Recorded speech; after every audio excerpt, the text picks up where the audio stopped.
Sup, you beautiful bastards? Hope you're having a fantastic Wednesday. Welcome back to the Philip DeFranco Show, and let's just jump into it. And the first thing I want to talk about today is everyone's favorite Thanksgiving dinner topic, trans rights. But before you run away, bear with me. I think this is actually a very interesting topic. And just before we move forward, know that this isn't about like the bathroom situation. I personally find it silly that that's an issue, and I find it ridiculous that people argue that men are gonna just put on dresses so they can harass women in the women's restroom, as if they've just been looking for a legal loophole so they could go into a bathroom and do something illegal. It doesn't make sense, and every time there's been a story of like, oh, this happened, it's usually some douchebag that's trying to protest trans women going into a women's restroom. Not a real world scenario, but I understand people are gonna have different opinions on this. What I'm fascinated by today is a story that's popped up about trans rights in sports. And we've seen stories like this over the past few years. You have men transitioning to being women. One of the most high profile stories we saw from this was Fallon Fox, who was born a man, became a woman. She was just dominating the other women she was fighting. People were angry at first because it wasn't public information that she had transitioned, but also people angry in general saying that she had an unfair advantage. And then on the other end, you have instances of someone that was born a woman that transitioned to being a man. And we saw that in the case of a Texas wrestler who transitioned to become a man. So you have this teenage boy, but because the rules are the way they are in that state, he wants to and is not being allowed to wrestle other boys. And so has to compete in the women's division where he is obviously dominating. There's a whole uproar there, and now it's becoming more of an international story. And that's because of 39-year-old Laurel Hubbard. Laurel is a 39-year-old transgender woman. She was competing at an Australian international event over the weekend where she not only won, but set a national record. And while legal in this competition, her dominance has a lot of people crying out, is this really fair? Is this an even playing field? She was so dominant, she beat her closest rival by lifting 40 more pounds than them. And that's also because last year, the International Olympics Committee changed the rules regarding trans athletes. Under previous IOC guidelines, athletes who transition from male to female or vice versa were required to have reassignment surgery followed by at least 2 years of hormone therapy in order to be eligible to compete. Now, sex reassignment surgery is no longer required, and male to female athletes just have to show that their testosterone level doesn't go above a cutoff point. And that needs to be documented at least 1 year before their first competition. And while there are people that argue that that is the right cutoff point, if a person doesn't have over a certain amount of testosterone, they do not have an advantage. There's also a group of people that say, no, it's still not fair. We can talk about male-female equality in the world, that it's something that we should strive for, but we should also acknowledge that we are biologically different. There is a reason in sports that there is a separation of men and women. And Dr. Ramona Krutzik is one of the people that pointed out the potential advantages here. Body mass, shape, bone density. People saying, look at the size difference between Laurel and all her competitors. Adding that even if you take the medication to lower your bone density over time, that can take 15 years. And because those who have gone from male to female are taking estrogen, it actually helps them preserve their bone density. And so at the end of this story, I look at the whole situation and I say, I don't know what the right thing to do is. It definitely seems like there's less of an issue for female to male athletes. But when it comes to male to female athletes, how can you keep things fair? Or in the case of situations where they have to actually attack each other, whether in wrestling or MMA, how do you keep it then safe and on the same level? I don't know, and that's why I love to always point out this isn't just a news show, it's a conversation. I want to know your thoughts on this. If you were the person who transitioned, or that person was your child, or that was a person that your child was having to go against, what would your thoughts be when it comes to competitive situations? I'd love to know. Then let's talk about Tom Brady, quarterback of the New England Patriots, won the Super Bowl. There's been an insane tinfoil hat international story around his stolen Super Bowl jersey. There were reports that this jersey that had estimates of it was worth $500,000, $2 million.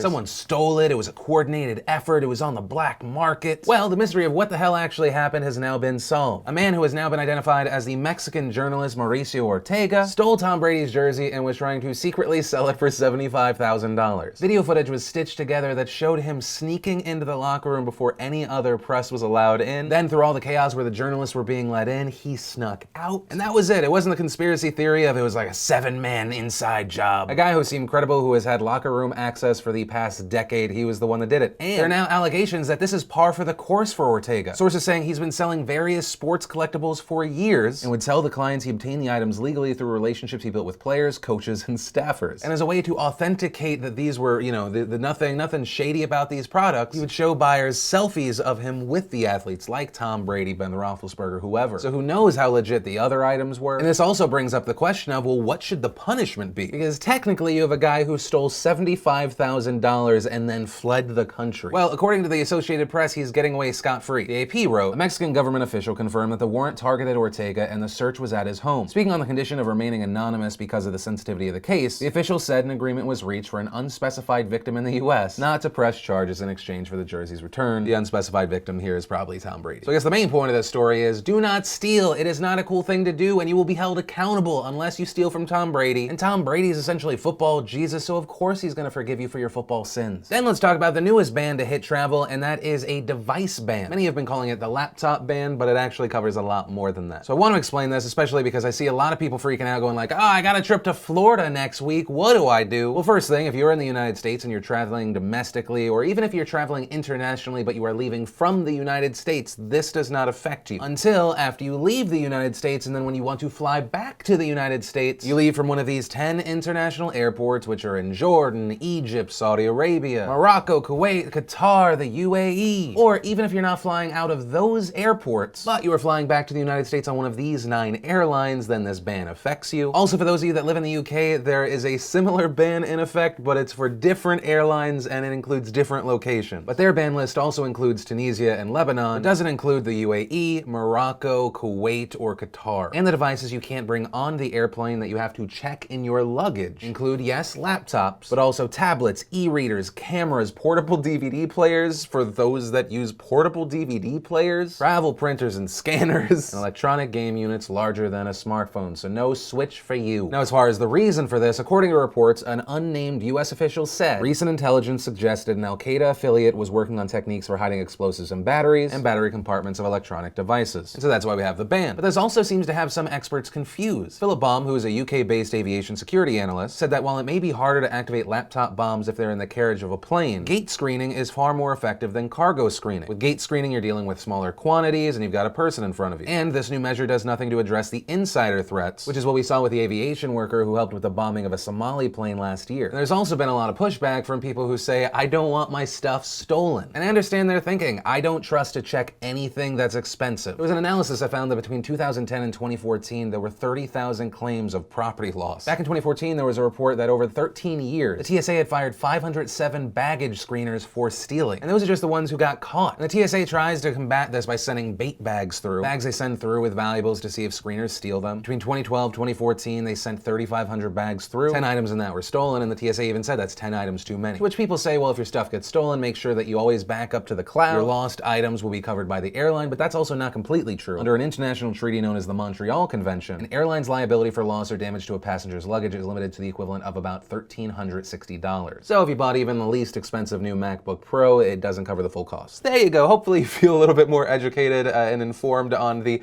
somewhat all over the place ban that most likely is just more safety theater rather than something that's actually going to keep you safe. Yeah, but that's just my opinion. And then let's talk about some tech news that also has a dark side. The thing that's pretty cool, if you're a fan of Facebook, you're a fan of live streaming, Facebook will now allow anyone from their desktop to live stream. Now this is a feature that people have had on mobile. I personally have had the access to live stream from my desktop because I have a page. But now everyone can do it from their desktop with, you know, OBS, XSplit, all the stuff you would normally use for a YouTube live stream or a Twitch live stream. So if you want to do a live stream Q&A, you want to stream some gameplay, boom, you can do it on Facebook now. So yay, but there's also a really negative story about Facebook Live in the news right now. And that story comes out of Chicago, where a 15-year-old girl reportedly was sexually assaulted by 5 to 6 men, and it was all live streamed. Police are investigating this horrific assault. The video has been now taken off of Facebook. Although one of the most disgusting things to me is that there were reports that around 40 people were watching, but no one called the police. Someone took screenshots and then sent it to the mother and said, hey, is this your daughter? And then the mom had to take those photos and say a crime's being committed. This crime reportedly happened on Sunday, and they didn't find the girl until Tuesday. And so that's where we are right now. Police are still investigating. There are no suspects in custody. They have the screenshots from the video. And in general, it's just a horrific situation. And I understand that the bystander effect is a really big thing. A bunch of people see a crime is being committed. Everyone assumes that someone else will call the police or try to stop it. But not one of those people called the authorities. You had one person that sent screenshots to the mother, which luckily someone at least did that. I don't know. I don't understand the mindset of people that would commit this crime, but then the next level of how twisted you would have to be to then live stream it to the world. It's maybe moments like these where you go, what if we just burned the whole thing down and tried again? Would that be easier at this point? I just don't know. And the last thing I want to talk about today, I feel like I need to preface this story. This was by far one of the most requested stories today. I normally do not talk about stories that are developing, stories where information is still coming in, the situation is being updated. Normally I would wait 12 more hours, cover it tomorrow. But I figured today, let's try this, but please, moving forward, understand that some of the information may not be 100% correct. The numbers involved will most likely update and change. The belief of motive, that may change. So that said, let's talk about the attack in London. As of recording this video, at least 4 people have been killed, including a police officer. 20 others have been injured. This happened in multiple locations. The first location was the Westminster Bridge. Witnesses say the car was driving into people on the pavement. And this This is where reportedly 20 people were injured and 2 were killed. Information still coming out around who the victims were, but among those 20 reportedly there were 3 French school children. Then reportedly near the Portcullis house, the vehicle crashed. The man driving that vehicle then exited and on foot entered Parliament grounds, stabbed a police officer, and was shot and killed. And that police officer also died. And that's where we are right now. There had been earlier reports that there might have been 2 suspects involved, but the police say they believe there was just this one. Reports are coming out that UK investigators believe that this attack may have been inspired by the Islamic State. Police reportedly saying they were treating this as a terrorist incident, but as of right now, government sources have told BBC that there is no indication that they're going to change the threat level in the country. It's currently at severe. It's been that way since August of 2014. The next level up would be critical, which would mean there is an imminent attack. And so there are people pointing to this information saying most likely this was an isolated incident, but also it's important to understand that the situation is still developing, so more information may come out. And so for right now, that's where this story ends. If there are updates to this story, I'll try and cover it tomorrow, as well as update the description of this video. And the final note I want to end this story on is obviously my thoughts and my heart goes out to all those affected by this. This ridiculous, pointless violence has no place on this planet. And it's those affected, the victims here, that I want to focus on. People just trying to live their lives, and that's why I try to never show the face or the name of the people that commit these atrocities. That I'd rather shine a light on people like Tobias Ellwood, the MP who among this chaos, because who in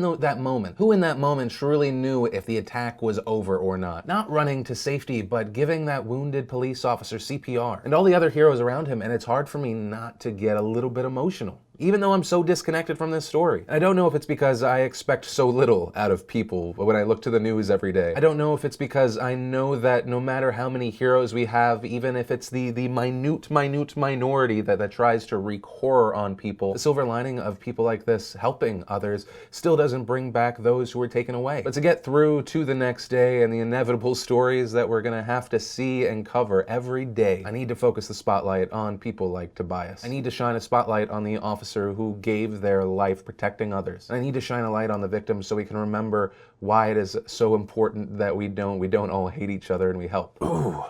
And that's where I'm gonna end that story. I do hate ending these shows on the negative story, but I feel like it's important that we remember. But that said, of course, this isn't just a news show, it's a conversation. I'd love to know your thoughts on this last story, the first one, anything in between. And without further ado, here's a happier outro I made before I covered this story. And remember, if you liked this video, you like what I try and do on this channel, hit that like button. If you're new here, hit that subscribe button. Also, if you missed and want to watch yesterday's Philip DeFranco show, you can click or tap right there to watch that. If you want to watch today's brand new vlog, click or tap right there to watch that. But that said, of course, as always, my name's Philip DeFranco. You've just been filled in. I love yo faces, and I'll see you tomorrow.